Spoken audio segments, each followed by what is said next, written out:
Well, good morning. That was an absolutely epic ride through Glacier National Park yesterday. The only unfortunate problem was the 10 miles of goopy gravel road. My bike looks like an ADV right now, but that's okay. And once we finished, we couldn't get a campground. We tried until about 8 o'clock at night and then gave up, ran for the border in Alberta, and got a great little economical hotel in Carden. Had a nice little breakfast, and we've still got about 1,100 kilometers home. So we're going to make the most of it, and we'll see you along the way. Cardston is one of the very few towns in Canada maintaining prohibition for over 100 years, which I believe has now changed within the restaurants here as of this summer. Regardless, they do have similar addiction issues to other places, which unfortunately impacted us last year when we rode through. We had no intention of coming back here. Out of kindness, Jonathan bought a meal for a person. Unfortunately, it turned into a somewhat volatile situation and fast when he got his dinner and lost his shit over gravy. The kindness was not worth our safety. The Waterton Reservoir is located just 25 kilometers south of Pincher Creek, and last year when we stayed here camping with our friend John, after our ride across Canada, it was a laughable and good time after a night of unexpected crazy Chinook winds that had us all laughing and soaked.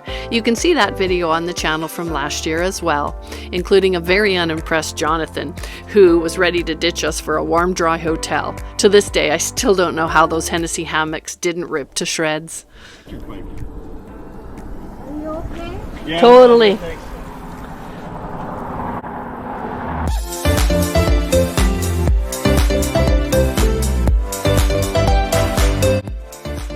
I find the history of the name of Pincher Creek quite fun. Maybe it's because I like the area or that I have always rode and cared for horses, but as the story goes, the area received its name in 1874 when an officer of the mounted police found a rusting tool in a nearby creek, and they named the area Pincher Creek. It's believed that a group of prospectors in 1868 lost a tool called a pincer that would have been used for trimming horses' feet, and it is still used today. The indigenous clans inhabited this area long before European settlers had reached this region, and today this area is a hot zone for grizzly bears throughout the ranchland areas.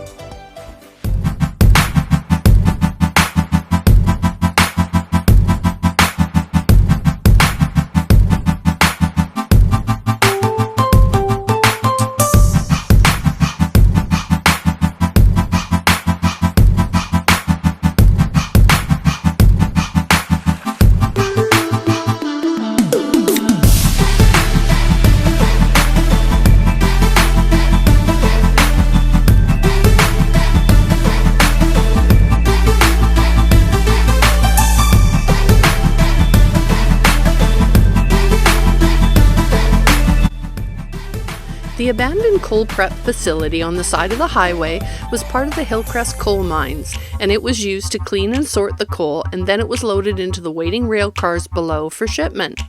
There is more on this building on the channel for you to see. The building itself was built at this site to replace the original wood structures and earlier plant of 1907, most likely destroyed by fire, and you can still see the remains around this plant. The tipple closed in 1952 from the lack of demand for coal from this area, and a fire consumed the structure in October 1953. There are several historical buildings and mines in the area worth a visit, including the disasters that happened within the coal mining of the area.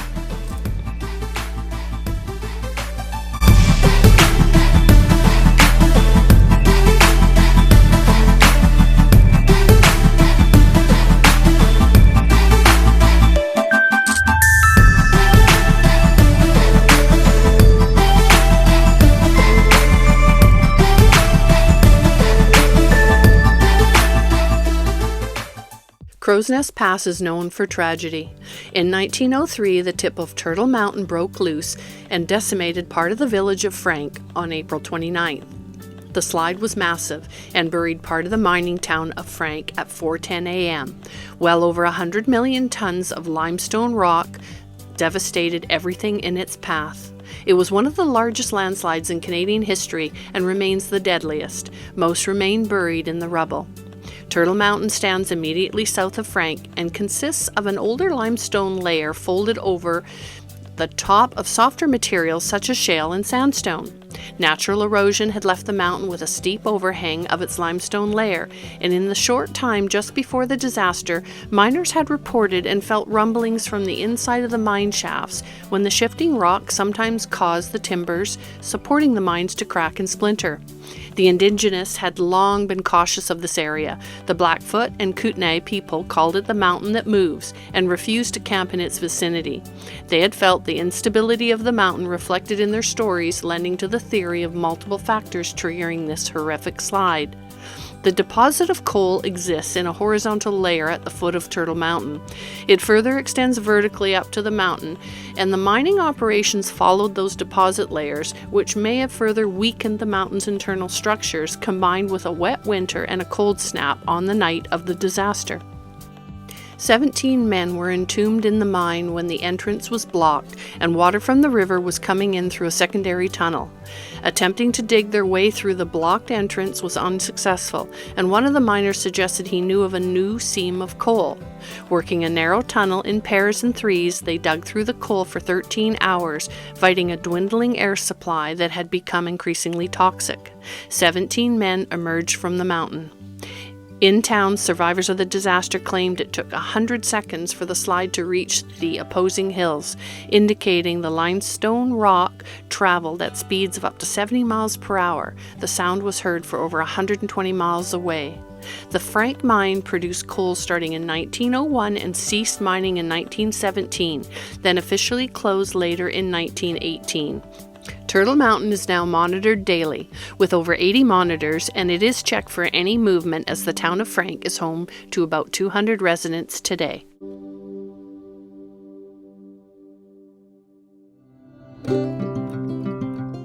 This trip evolved from a simple overnight ride to Winthrop, and while we laid in our hammock tents on that first night, we talked about the nearby ghost towns, and we decided to take an extra day that further morphed into 6 amazing and inspiring days on the road.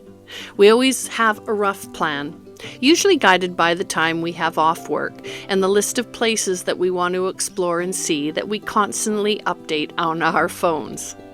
From that first night and on to Grand Coulee, Govan, the Palouse wheat fields, Colfax, Lewiston, Lolo, and Glacier as we continue towards home sharing the experience. Riding through Sparwood in the late 1800s, this was a railroad stop, named for the trees that were being shipped from this area by rail to the coast for use in manufacturing spars for ocean vessels. Railway, mining, and logging still dominates the industry of today.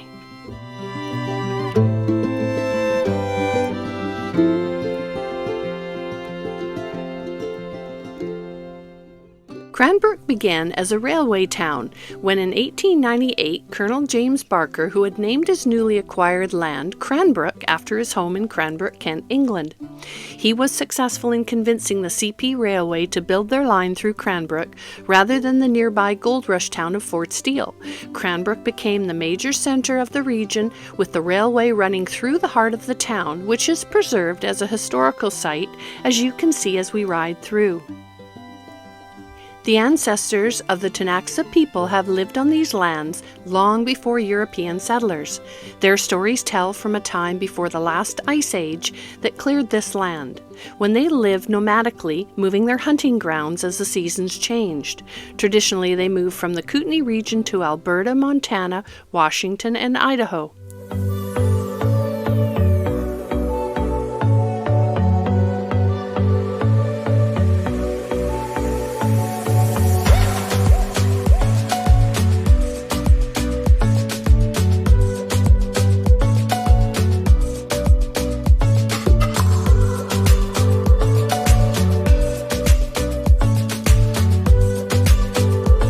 When the CPR Railway pushed westward, the community of Yaak began its roots in 1899.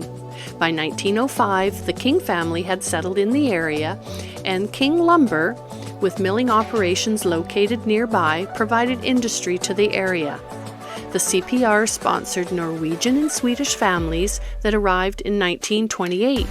and it is rumored that Yak had a large economic history in booze distilleries in southern BC. When it became profitable from October 1917 through to 1921 with its close proximity to the U.S. border.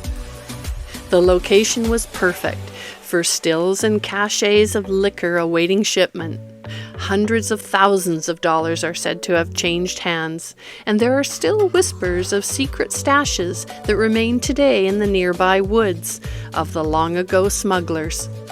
Today, this is a great place to take a break and enjoy ice cream across the highway, and come and see a couple of the remaining historic buildings.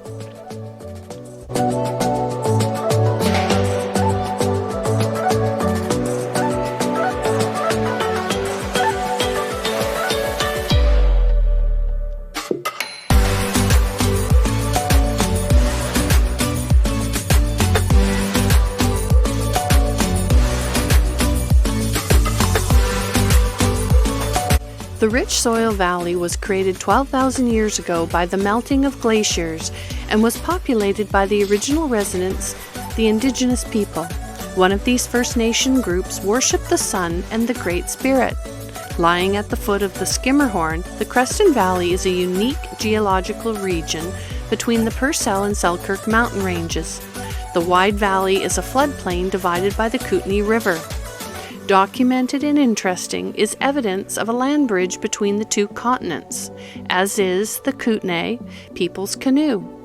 This was made from a single piece of white pine bark that was laid over a frame of cedar and maple ribs, with bark for binding and tree pitch for caulking joints and knotholes, which is unique to North America. These are designed similar to the canoes discovered in northern Asia in the Amur River, supporting the theory of a land bridge. Crossing the summit in Kootenay Pass, we were a few minutes down the other side when we saw a spectacular grizzly swaying on his rock. He was amazing to see, but sadly the footage is not great, as the only camera running was the GoPro that had been freed at high speed too many times bouncing down the highway. Sometimes the mounts do not wear well over time. Now we keep safety straps on all the cameras.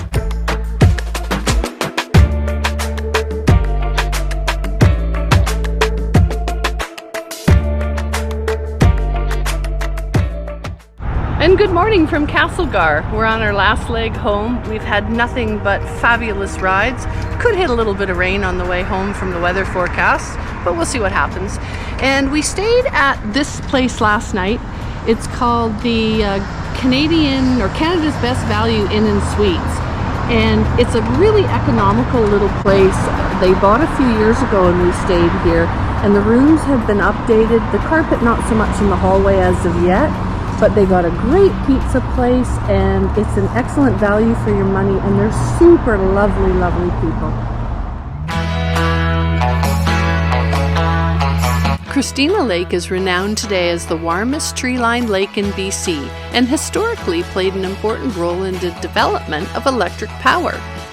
This was one of the very first locations where three-phase 60-cycle alternating current generators were pioneered, including the longest and highest voltage transmission lines in use at that time. One of the stories that interests me intensely is the one where Nicola Tesla came to the area for 3 months to set up a test laboratory at Cascade, now known as Christina Lake. The original project settled a rivalry between Thomas Edison, promoting direct current, and Nicola Tesla of Westinghouse with alternating current. 3 gold mines in BC changed their $2 million deal with Edison to Tesla's AC cable and electric motor to power mine hoist cable systems in the mines, which was a huge gamble, and one that Nikola Tesla himself came to oversee. The Kettle River carves its way through the Rocky Gorge Canyon, where there are remnants of the Cascade Power Station of 1897, which produced some of the first AC current in the area and opened the surrounding region to electrical power. You will find more videos on our channel showing the tunnel of flags that we just passed of 1913 that was built for the road access to Greenwood under the railway trestle and used for over 50 years. Greenwood, a boomtown risen from the copper mines, Carameus and the historic covered rail bridge, and on to Headley and its mining history, and our camping videos along the Similkameen.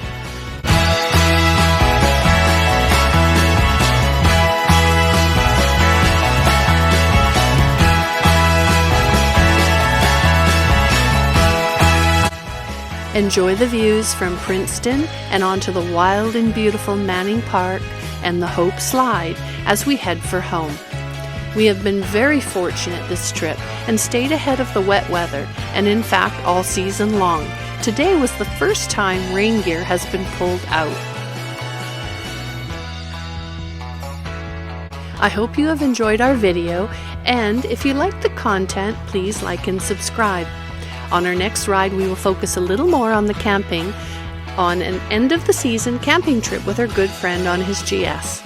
Thank you again for watching. Your support is truly appreciated.